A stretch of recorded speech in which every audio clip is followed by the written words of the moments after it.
असम मिजोरम के बीच सीमा विवाद जो पिछले सप्ताह हिंसक हो गया था, अब वह थोड़ा अस्थायी रूप से शांत होता दिख रहा है, जिसमें दोनों राज्यों ने एक दूसरे के अधिकारियों पर जो एफआईआर दर्ज की गई थी उन्हें वापस ले लिया गया है, जिसमें असम के मुख्यमंत्री हिमंता बिस्वा शर्मा पर भी एक एफआईआर थी। साथ ही केंद्रीय गृह मंत्री ने दोनों राज्यों से वार्ता करके मामले को सुलझाने का प्रयास किया है और नीसैक को दायित्व सौंप दिया है कि वह सैटेलाइट इमेजिंग के माध्यम से मानचित्र बनाए और उसी में सीमा को बांटे और इसे लागू करने का प्रयास रहेगा। नीसैक यानी north east space application centre, जो कि संयुक्त उद्यम है भारत सरकार के अंतरिक्ष मंत्रालय और पूर्वोत्तर परिषद का, और वर्तमान में भी सैटेलाइट इमेजिंग का काफी काम करता है। नीसैक जो पूर्वोत्तर के 8 राज्यों में वर्षा या फसल, इन चीजों को देखने के लिए सैटेलाइट इमेजिंग का उपयोग करता है, लेकिन अब इसे दायित्व दिया गया है कि सीमा बांटने के लिए सैटेलाइट इमेजिंग का उपयोग किया जाए। इसमें कोई दो राय नहीं है कि सैटेलाइट इमेजिंग एक बहुत अच्छी तकनीक है जिससे आधुनिक विश्व कई सारी समस्याओं का समाधान कर सकता है, लेकिन क्या असम मिजोरम के सीमा विवाद को इस तकनीक का उपयोग करके सुलझाया जा सकता है? इसके प्रश्न का उत्तर मुझे लगता है नहीं, और मेरे वरिष्ठ जयदीप मजूमदार ने इस विषय पर एक लेख भी लिखा है जिसे आप स्वराज्य पर जाकर पढ़ सकते हैं। लेकिन यहाँ मैं बताऊंगी कि क्यों इसे नहीं लागू किया जा सकता। ऐसा इसलिए क्योंकि नीसैक भले ही अच्छी तकनीकों का उपयोग करके एक बहुत अच्छा मानचित्र बना ले जिसमें सारी भौगोलिक, प्राकृतिक और भौतिक विशेषताएं भी रहेंगी, और उसके आधार पर फिर यह सीमा का बंटवारा कर दे और फिर जमीनी स्तर पर सीमा को उतारने के लिए कुछ सूचक लगाए जाएंगे, लेकिन क्या स्थानीय लोग इस प्रकार की सीमा को स्वीकार करेंगे? क्या उसे अपनाया जाएगा? इस पर संदेह है। ऐसा इसलिए क्योंकि सीमा विवाद इस कारण नहीं हो रहा है कि लोगों को पता नहीं है कि सीमा कहाँ है। सीमा विवाद इस कारण हो रहा है कि एक राज्य दूसरे राज्य के किसी क्षेत्र पर दावा करता है कि वह उसका क्षेत्र है। ऐसे में सैटेलाइट इमेजिंग के माध्यम से यदि सीमा बना भी दी जाए तो क्या कह सकते हैं कि लोग उसे मानेंगे? यह एक प्रश्न है। और इस सीमा विवाद की जड़ लगभग 150 वर्ष पुरानी है, क्योंकि 1873 में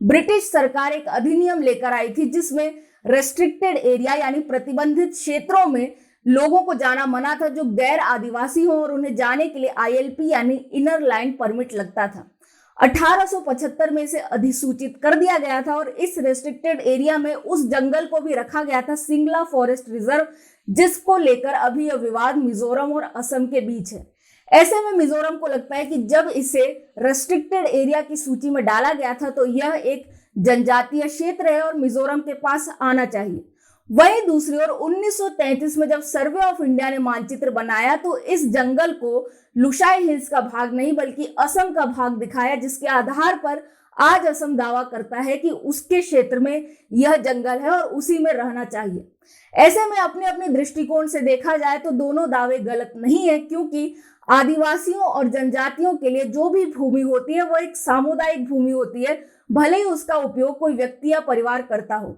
और ऐसे में उस समुदाय की अनुमति के बिना सरकार भी उस भूमि को किसी और को नहीं दे सकती है।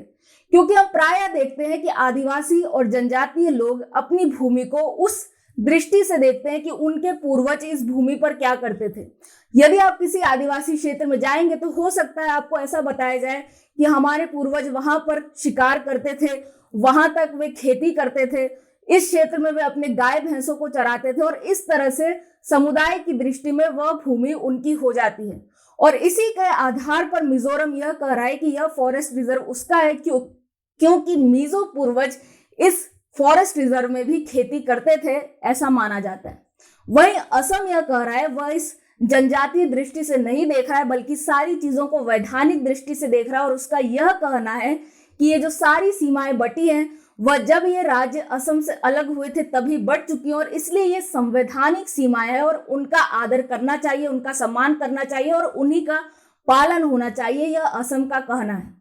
यदि हम देखें तो दोनों अपनी अपनी जगह सही है, और ऐसी स्थिति में बात को तभी सुलझाया जा सकता है जब आपसी वार्ता और समझौते किए जाएं, और ये समझौते सामुदायिक, प्रशासनिक और राजनीतिक स्तर, हर स्तर पर होने चाहिए, और इसमें कोई टॉप से बॉटम अप्रोच काम नहीं करेगी। यानी आप सैटेलाइट इमेज के माध्यम से कोई सीमा बना देंगे तो आवश्यक नहीं है कि स्थानीय लोग उसे माने और सीमा विवाद जो देखा गया है हाल के वर्षों में, उसमें स्थानीय लोगों की भूमिका होती है, क्योंकि स्थानीय लोग अपना किसी संपत्ति पर अतिक्रमण करने लगते हैं जबकि वह दूसरे राज्य में पड़ती है, जिसके कारण विवाद बढ़ता है और कई जगह यह हिंसक हो गया है। सिर्फ असम मिजोरम नहीं बल्कि असम मेघालय और असम नागालैंड के साथ भी ऐसी ही समस्या है, क्योंकि ये राज्य भी यही देखते हैं, जैसे मेघालय देखता है कि खासी और गारो जनजातियां किन किन क्षेत्रों में रहती थी और वह मानता है कि उस पर उनका अधिकार है। ऐसे ही नागालैंड देखता है कि नागा जनजाति किन क्षेत्रों में रहती थी और इसलिए वह असम के अलावा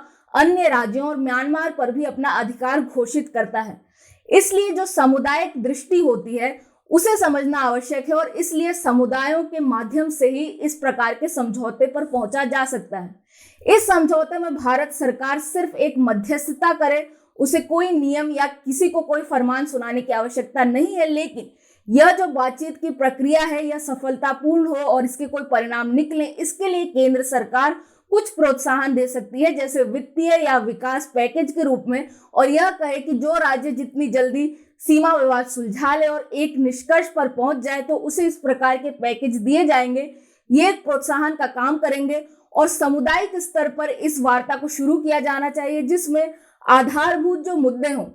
वे लोग आपस में वार्ता करके सुलझा लें और उसके बाद प्रशासनिक और राजनीतिक स्तर पर जो मुद्दे तय हो गए हैं आधारभूत स्तर पर, उन पर ही चर्चा होकर उन्हें एक औपचारिक रूप दिया जाए। यह सबसे बेहतर तरीका होगा सीमा विवाद सुलझाने का। हम आशा करते हैं कि सरकार इसी तरह से चलेगी। सैटेलाइट इमेजिंग का भी उपयोग हो, क्योंकि यह तकनीकी रूप से हमें बताएगा कि कैसे भौगोलिक जो क्षेत्र है वह बटा हुआ है, लेकिन सामुदायिक लोग ज्यादा जानते हैं कि किस तरह से उनके हक में कोई क्षेत्र आता है और दूसरे के हक में आता है, और इसलिए उनसे वार्ता इस पूरे चीज की मूल बन जानी चाहिए। मैं हूं निष्ठा अनुश्री, देखते रहें स्वराज्य।